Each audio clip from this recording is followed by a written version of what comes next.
how do we tie the mathematics, the equations, to what I just said, to all these physical interpretations, these physical objects, these mediators that Mother Nature, Father Universe, right, whoever you believe in, use, right, every day to do their simple work like gravity and light and so on, magnetism.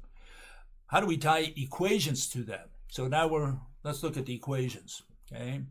And we start with this, okay? Again, let's go slowly. I'm going to try to go slowly today because not everybody understands math. If you had high school math, you'll probably be able to get through the lesson today, the lecture. And I'm going to try to go slowly so that you understand every bit that's happening, okay?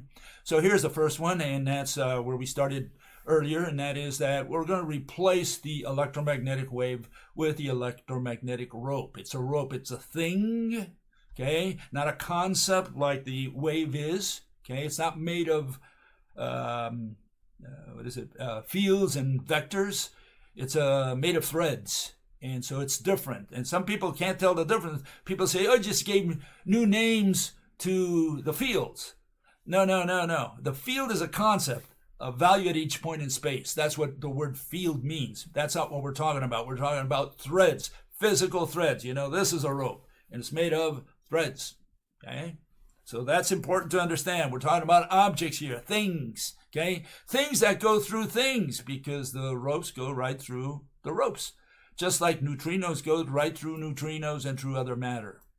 Okay, so that's the starting point, and here, we already really touched upon the first equation because, see, the the theory of everything, kind of like the grand unified theory which united all the forces according to quantum, the theory of everything tries to unite gravity with electromagnetism primarily, right? And so we need the equations. We need to see how these equations tie into this. And here you have it. C equals frequency times wavelength. That's our first equation. And we're going to use that equation. We're going to put it in the grand equation that is actually the grand unified theory, or the theory of everything, if you prefer, right? It's essentially the same. They've been looking for a single equation. And that's what we're going to talk about today. Okay, so there you have it. C equals frequency times wavelength. What are we saying? We're saying that C is equal to number of links times the width or the length of what we call the length of the link, okay? And you can see why a rope is the one that can only do that. It's the only thing imaginable that can imitate that equation, because, the less torque that a rope is, the longer the links are and the fewer links you get. And the more you torque it, right, the shorter the links and the more links you have. That's what that equation says. The only thing that can model that equation is a rope. There's no other option. Even a chain can't do it, because each link is separate in a chain, right? It's got to be a thread that goes all the way. It can't be just links that are united, for like a chain. Okay, so there you have your first equation. That's the equation we're going to later on put in the other one. Okay, so there's the first step. Okay, that's the one for light. I think it's straightforward. Okay, what's the other equation? Well, here we have it. And it's not mine, by the way. None of these equations are mine. Okay, I just want to make sure. And that's Newton's equation, gravitational equation. And it's they put the word force there. Okay, and I'm going to qualify that in a minute. But the equation, the traditional equation, is force equals the gravitational constant g, mass divided by radius squared. Now, as you can see, radius to the -2, some people don't like that notation. It's kind of tricky. They're not used to it. And so I do try to change that. But first, let me do something here. We're going to replace that radius and put distance. Okay, it's not radius, it's distance. And one of the reasons for that is you have oblate objects like, maybe the moon, Earth. They're not perfect spheres, so you can't really talk about radius. You have to look at distance, okay? So distance is a better word than radius. I discourage the use of radius. But distance to the -2, not everybody understands that, so I like to put it in a different format that maybe high schoolers are more used to, and it's this one. It's mass divided by distance squared, distance at the bottom. Now we can all more or less understand it. If you had high school algebra or whatever, math, right, you'll probably relate to that.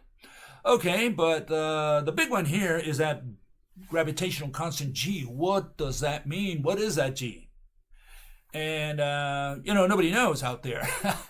Nobody in mathematics, right? And so we're going to talk about especially that gravitational constant G. And it's equal to this number, this totally crazy number that you see there.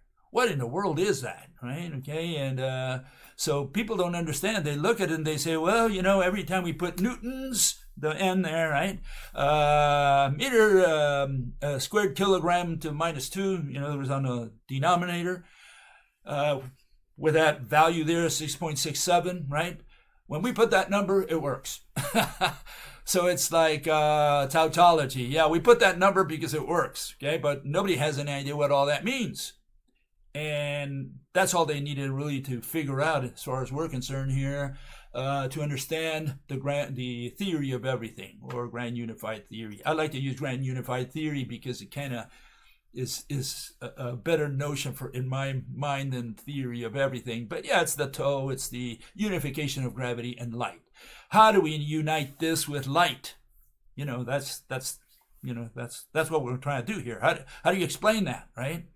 Okay, so let's get rid of this one. Let's find out what that Newton thingy is. And here it is, okay? Here we have gravitational constant G is equal to a Newton. What's a Newton? Newton is a force that accelerates a mass of 1 kilogram at 1 meter per second squared. Whatever that means to you. Okay, but there's the value. 1 kilogram meter second to the minus 1. Second's going to be in the denominator. And what we're going to do with this, we're going to, again, put it in high school language so that more people can probably relate to it. So, first we're going to put it in the gravitational equation, right? Because that's what a Newton is. And now we're going to simplify this a little bit so that you can understand the notation that I put in there. Okay, that's what it means. It means little g, right, is equal to 667. Also shorten that. We don't need the 43 there. Over 10 to the 11th, right? We have meter from the Newton and a kilogram from a kilogram squared in the denominator from what you see there in blue. And a kilogram meter is second to the minus 2. That's what you see there. You have another meter there, and second is in the denominator. The other kilogram is on the top. Okay? So hopefully you can see what I've done here. I've taken the newtons, find out what that is, put the newtons in the gravitational constant equation, and then I simplified it so that you can understand it in maybe in the high school notation rather than in college notation, okay? I think a lot of people can relate to it better that way. I mean, if you're a little rusty on math, it might take a little while for you to pick up on it again, but hopefully this is straightforward. Gravitational constant G is equal to meter squared, kilogram over second squared, kilogram squared, and we got that from the newtons, which was part of the gravitational constant G. Okay, so far so good. I hope no one's lost. Okay, we're going slowly here. Sorry, some people might be yawning. But I got to go slow for the people who are not as familiar with this equation. That's what we're trying to do here. We want to explain how this relates to the unification of light with gravity. Okay, so what are we going to do next? Well, we're going to take that meter, the meter squared, and we're going to unite it with the other meter there. Let me do this here. What I call meter cube, right? So we're going to put this meter squared in meter, right? And that becomes meter cube. So I've just simplified there a little bit so that you can see that we united those two meters. That's all I did. Some people might say, well, you can do another simplification here, and that is you have kilogram over kilogram squared. We can scratch out, right? Let's see if we can do that here, show it. We can scratch out those 1 kilogram with kilogram squared, right? We're not going to do that. we're not going to do that because we're going to lose information that we absolutely need. We need those 2 kilograms there. They were there, we're going to leave them there, okay? So no, we're going to remove the simplification. In fact, we're going to be unsimplifying the equation as we go along, because unsimplifying the equation allows us to visualize how gravity relates to light, okay? That's what we're going to be doing here, okay? Okay, so there we have it. Let's take this out of there and begin anew. This is where we ended up with. We ended up with this, okay? Force equals to that strange number there. They're strange units. Mass over distance squared. What we did is put the gravitational constant G, which is the segment that is in blue, the factor there that is in blue. Okay, we're going to try to analyze that. What does that mean? What does the mass over distance squared? You have 2 objects separated by distance. That's how simple it is. No biggie. A child 5 years old can understand what's in yellow there. The problem is understanding the blue part. Okay, that's what we're going to do next. Okay. And so what do we do? Well, the first thing we got to do is replace that word force, okay? What we're looking at is weight, okay? That's what we're looking at. And you're saying, wait, why wait? Why wait? Why wait for weight? Why do we wait for weight? Or why do we replace force with weight? Well, because what you're looking at is that equation tells you how much you weigh or how much an object weighs around the earth, for example. This is just an example, as it falls to earth. Okay, so at different levels, right, it's going to have different weights. Again, weight is location specific. You do not need to move. You do not need to accelerate. Weight is location specific. For any location around the earth, you have weight. Whether you weigh yourself or not, you already have weight. There's different weights at different distances from the center of the earth, or center of mass of the earth, okay? Okay, so if weight is a static concept, then we have to replace that not with force, but we have to replace it with tension, okay? Weight is not a force, weight is a tension. Tension is not a force because no one wins the tug of war. And a lot of people have never realized that, but tension is not the same thing as force. Tension is not a type of force. What they're talking about is when you pull a string and they say, well, measure the tension.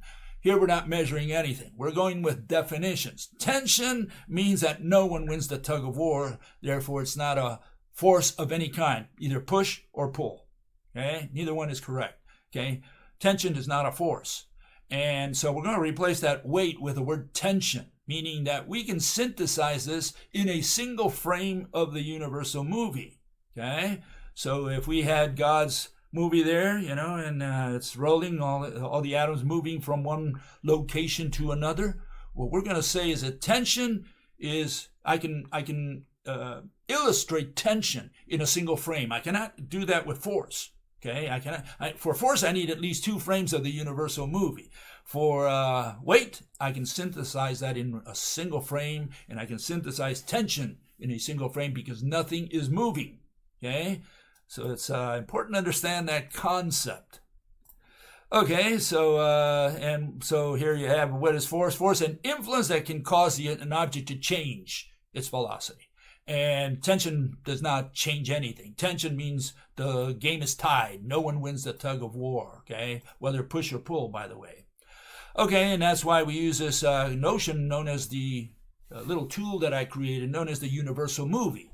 And a single frame in the universal movie, right? If you take a snapshot of the universe, God's camera, all you see is every atom in the universe, wherever they are in a given location. So you took a snapshot of the universe. You're outside the universe somehow, next to God, right? Or Father Universe, Mother Nature, whoever you want to say, believe in, right? The devil, maybe. You take a snapshot of the universe. What you will see is every atom in the universe at a distance from all others. That's our universe. That's how simple our universe is. Of course, you have to unite them because, as we said earlier, Mr. Muller from Berkeley University says that every atom is connected to every other atom. And if they're connected, there had better be a physical object between them, a physical mediator, physical agent, right? For otherwise, you're doing action at a distance, which is the scientific term for black magic, for witchcraft, voodoo physics. So no, you can't do physics without objects. You need objects, and if every atom on Earth is pulling on every atom of you, then there had better be a mediator that you cannot see or touch, and that goes right through another one of those mediators. Okay, so we have here the universal movie. What's the problem with what we just said concerning weight? Well, here we have acceleration. Acceleration is a dynamic concept. You can't have acceleration in a single frame, okay? You can have velocity in a single frame because it's the derivative of acceleration, but even velocity requires the notion, the definition of velocity is motion. So you need two frames of the universal movie. So that's why motion is at the bottom, right? Because it is a dynamic concept. You need at least two frames as shown by the little gray area there, right? You need two frames at least. Whereas for the static concepts such as object, distance, location, existence, all you need is one. You don't need two frames. There's no motion involved in the definitions of those words. Okay, and so where do we put weight? Well, weight, hopefully we put it at the top there. Okay, weight is a static concept. You have weight anywhere around the Earth, right? If you're an astronaut falling on Earth, and we took a snapshot at a given point in time, we should be able to illustrate weight. How do we illustrate weight under the rope model? Well, all the ropes converging upon an atom. The farther an atom is, the ropes come together. The closer an atom is, the ropes fan out. And that's the acceleration of gravity. You need several frames to see that acceleration. But for weight, single frame. Okay? So here we have an astronaut, right? And he's falling to Earth. And he's got weight at different locations. Okay? So maybe far away, he's got 25 kilograms, right? And close by, he's got 50. And so what we're saying here is that, yeah, all those atoms of his body are bound, are connected, physically connected to every atom on Earth. Okay? As he approaches, the ropes fan out. Okay? That's what we're arguing here. That's the theory, right, that we propose here. And so here we have, so we're going to replace weight with tension, and here it is, okay? Tension is equal to that strange number there, strange unit. The number's not so strange, but the units certainly are, the blue ones. We're interested in the blue ones here, right? Okay, so again, let's erase the board and start with that tension again. Let's put it up there. Here it is on the board, okay? That's what we have. That's our starting point now. Hopefully everybody has followed so far. I'm trying to go as slowly as possible so that people can more or less understand, people who've gone to high school at least and taken some math, some rudimentary math can follow through. Okay, so what are we going to do with all this? You have that there, and how are we going to make sense of it? Well, we're going to multiply all that times 1. Am I allowed to do that in math? Well, even if I'm not, I'm going to do it anyways. Okay, so let me multiply that whole thing by 1. Am I allowed to do that? 1 times all that? Am I okay there, or am I violating some law of mathematics? Well, I'm going to do it anyway. I'm going to try to get away with it. I'm going to multiply it times 1, okay? And just to make sure, that I can do this, right, let me replace that 1 with another form of the 1. Hopefully you'll allow me to do this as well. I put 10 to the 16 over 10 to the 16. Am I allowed to do that in math? I mean, 10 to the 16 over 10 to the 16 is what? 1 times all that should be that. And so I think I'm legal, right? I hope I'm legal. I hope I'm allowed to get away with all this stuff, right? Correct me if I'm wrong, okay? Send the mathematicians over to correct me. Okay, so here we have it, okay? And now you can see what's happening here. We have 10 to the 16, and I'm going to put that 10 to the 16 with a 10 to the 11 in the denominator, okay? And essentially you add the exponents there, so we get 10 to the 27. So we have 10 to the 16 over 10 to the 27. Am I still legal? I hope I am, right? Hope I haven't committed any crime. Not yet. Okay. And so the interesting thing about this, when you do this, something magical happens. Coincidence that surprised me, when I saw it. So I hope it surprises you in the same way, okay? Let's see where we get to this. Okay, so we're going to replace now that 10 to the 16 meter cubed over second square. We're going to take that meter squared over second square and factor out the velocity, the speed of light. So now we suddenly have light in our equation, okay? Unification, grand unified theory of everything. We're getting close here. Now we're putting light in there, okay? We have 300 million meters, right? These are meters. Keep in mind, it's not kilometers. 300,000 kilometers is 300 million meters squared. And you have meter squared over second square. So that is the speed of light, okay? And so just by putting that in there, just by putting that 10 to the 16 in there, I was able to factor out the speed of light, okay? And so, yeah, there you have it. 9 E16s, which is the speed of light in a different format. And what is that? We have we have a speed of light in there, in our equation.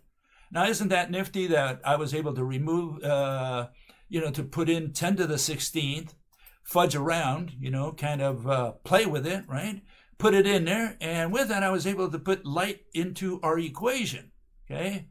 But that's only the starting point, okay? So I'm going to take that. Keep in mind that you got 0.74 times the speed of light, right? Kilograms over kilograms squared, 10 to the 27. What in the world could all that be? And so let's put that up there. Okay, let's start over. Okay, that's what I got up there. So far I'm legal. Okay, hopefully. Okay, let me know if I'm illegal. Okay. Okay, so we have that. 0.74 speed of light, kilograms over kilograms squared. What in the world can all that mean? Well, it turns out that all I did was put 10 to the 16th, and it turns out that that is the mass of the hydrogen atom. Okay? So now we have 1.67 kilograms over 10 to the 27, and it turns out that by sheer coincidence, now this is an interesting coincidence, just by putting 10 to the 16th over 10 to the 16th, I was able to factor out the speed of light and the mass of the hydrogen atom. Now, isn't that somewhat of a coincidence? I mean, you have to hand it to that equation that's just telling you what it is, okay? Mass of the hydrogen atom, 1.67 times 10 to the 27th, okay? Plus or minus whatever. We don't care about the little details. But we have the speed of light and the mass of the hydrogen atom, okay? And so this is what we end up with. We have light and we have the atom so far. Okay? This is what we have so far. And the important thing here is this is a gravity equation, right? And we were able to put light in there, c squared in there, factor it in there. And it goes together with the H atom, okay? So I just want you to bear with me for now, okay? See if you can follow through, okay? And so here we have it. That's what it means. It means that every atom in the universe is connected to every atom in the universe, right? And it sends signals back and forth. In other words, every atom in the universe is sending torsion signals to every other atom, and every atom sends all those torsion signals right back. Okay, so that's the c squared, okay? And then the kilogram is because you're using hydrogen atoms, you could say the unit of mass in the universe. At least it's the unit of mass in the rope model, okay? That is the unit of mass. It's called the hydrogen atom. Unbreakable, can't break that atom like they said they did. No, you can't bust the hydrogen atom because you can't bust the threads, right? Can't cut the threads. And so the atom is just pumping back and forth. We never split the atom. It's impossible to split the atom. It's their interpretation that they split the atom, not that they proved it or confirmed it or anything. That is their physical interpretation. Now, it turns out that, when every atom in the universe is connected to all other atoms in the universe, you have this situation where you have a skater, and she's going to troll around, and she's tugging against every atom in the universe. Okay? She opens her arms. Why? Because she's pulling against every atom in the universe. Okay? That's what's happening there. That's the reason she can do this. Okay? If you were at the edge of matter that forms our universe, you can imagine all the matter that forms our universe, all the atoms, and you're right at the edge of this, right? Not like us, we're somewhere in the center or wherever, but we're not at the edge of the universe. But if you were at the edge of matter, not the edge of the universe, I hate the word universe because universe is space and matter. We're at the edge of matter. Well, you have all the matter behind you, but not in the opposite direction. There's nothing there pulling on you. Okay, so it'd be kind of hard to travel in that direction. Okay, you'd be pulled by all the matter behind you. Okay, but why does she spin? Well, it's known as Mach's principle.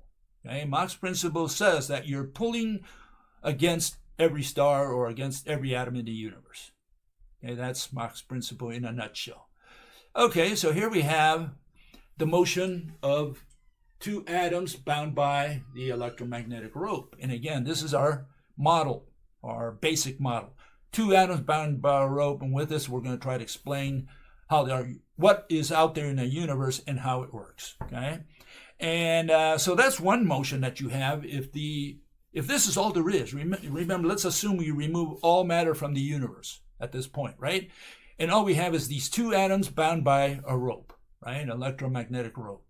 Well, they can spin like this, and that would you would think, pull them out like the skater's arm, right? It pulls them outwards, and that's the direction of being parallel to gravity, okay? Because you're pulling in the direction of gravity. That's what I'm trying to illustrate here, okay? So just bear with me for a second, okay? We're going to pull into parallel to gravity, okay? And so, yeah, you would find this in the numerator in the tension equation, in the gravitational equation, right?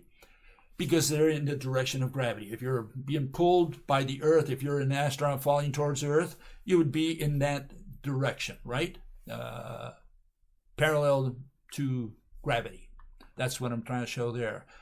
However, there are a couple other motions that, if those are the only two atoms in the universe, that they can do, and not only pull outwards, they can do this as well, okay? And this is not a linear pull like you had just a second ago with all the atoms just pulling outwards, right? Because they're scrolling around each other, right? Here we're saying that, look, what you're looking at there is a twirling motion. And this twirling motion is a squared notion because you're drawing a circle. You've got a plane there, right?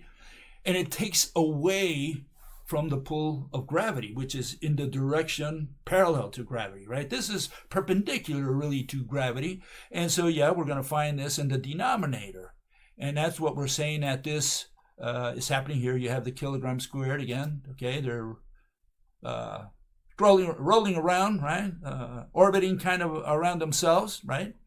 But the issue here is that this is what we have. We have Mach's principle there. We have the perpendicular direction, and we have the parallel direction. Parallel is in line with gravity, and the perpendicular one, which is a squared function, factor, should take away from gravity. So it should be in our denominator. Okay, so that's what we're trying to represent here. And what this takes us is to Mach's principle, which is what we replace the kilogram squared at the bottom with the kilograms on the top from the H atom. Okay, so now we have Mach's principle in there. That's essentially what that equation is representing.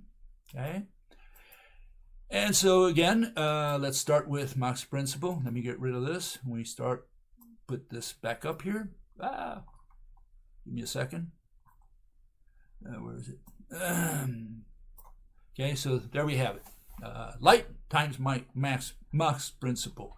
And we still have something left over, which is that 0.44 meters. What in the world is that? And we're trying to figure that out. And it's got to do with light, okay? And let me show you why, because we have this. We have the universal amplitude of the wave. Remember, a rope or a wave, doesn't really matter, has three features. Has frequency, wavelength, and amplitude. Okay, aside from the fact that there's a invisible axis along which a taut rope lines up through. So we can draw through a very taut rope. You can draw a line right through the center of the rope. Okay, an axis. Okay, but the important parts there are the amplitude, the link lengths in the case of the rope, and the number of links. Those are features of a rope. Okay, so that's what we say is the 0.44 meters, because that belongs to the light portion of the equation. And here we're going to synthesize and say, look, we're going to replace the little c there by frequency times wavelength. Hopefully I'm allowed to do that, right? Because that's what the little c is. And remember, it's a constant. So this gravitational constant has to be made of constants. And we're saying we have two constants there. One is the mass of the hydrogen atom. The other one is light, okay? The frequency times wavelength. And then we have the average wave, amplitude of the wave in the universe. You say, can that be possibly true? I mean, here you're talking about, you're talking about this. You're talking about, let me get this one out of there for a second. Okay. You're talking about this. You're talking about a rope, but a very thin, you have to imagine this extremely thin, unimaginably thin rope, right? And you're saying, hold it, this thing stretches out half a meter, 0.44, half a meter? How can that possibly be? And if you say, well, if you just look at the thread, the two threads, very thin threads, you're saying, well, that's nonsense. There's no way that can possibly be half a meter wavelength. But now let's look at the whole universe. Okay, let's look at a galaxy. You have the galactic magnetic fields, right? And you have these fields that go around the whole galaxy. The galactic field encapsulates the entire galaxy. And so you have this situation where I've illustrated here. That's what a galactic field might look like. You have all the threads sweeping around the galaxy. Not only do they maintain the integrity of the galaxy, right? Because remember, a galaxy, the way it is under the rope model, is you have this, which is the explanation for dark matter, essentially. You have a galaxy, all the stars are bound to each other. That's the reason they don't go flying out of a galaxy, because they're all physically bound to each other. Every atom of a star is bound to every atom of another star, of all stars.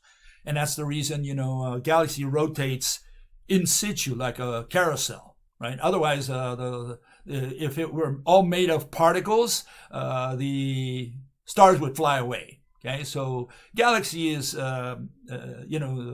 united by all these threads and ropes that interconnect them. So that's the galaxy. The reason a galaxy sticks together also explains dark matter, because the reason that the stars on the outside fly faster or at the same speed as those on the inside is because the whole thing rotates as a carousel.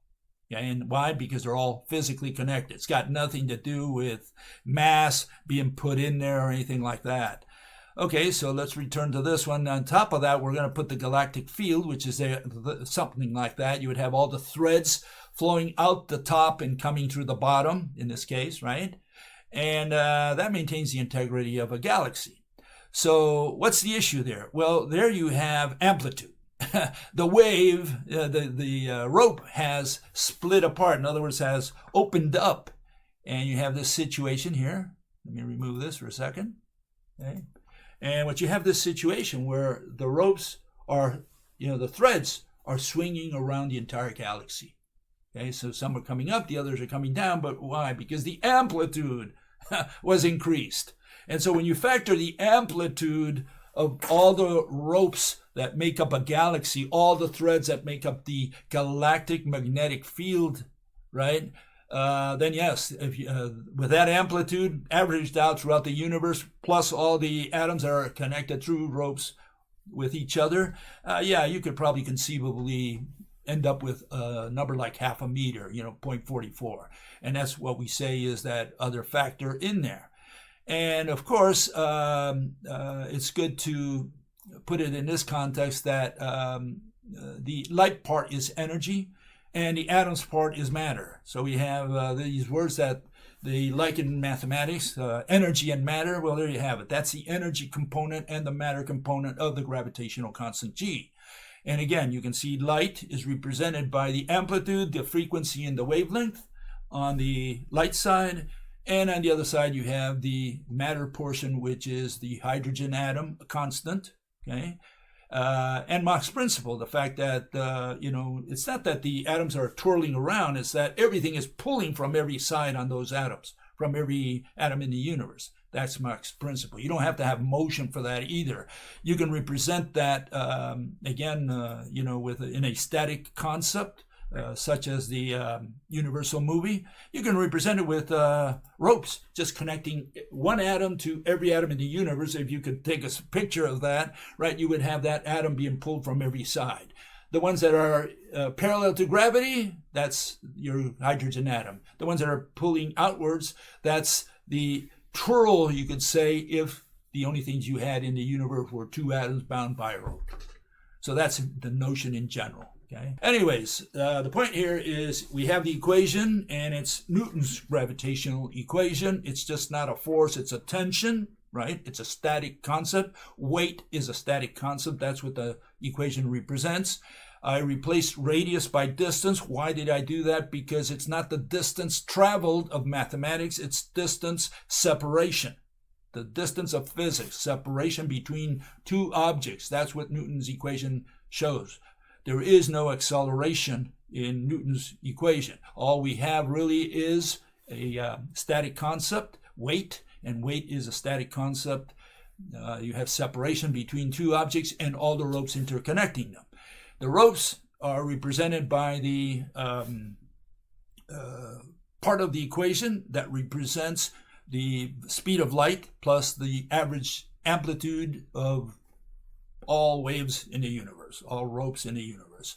And the other portion has the other constant, which is the mass of the hydrogen atom.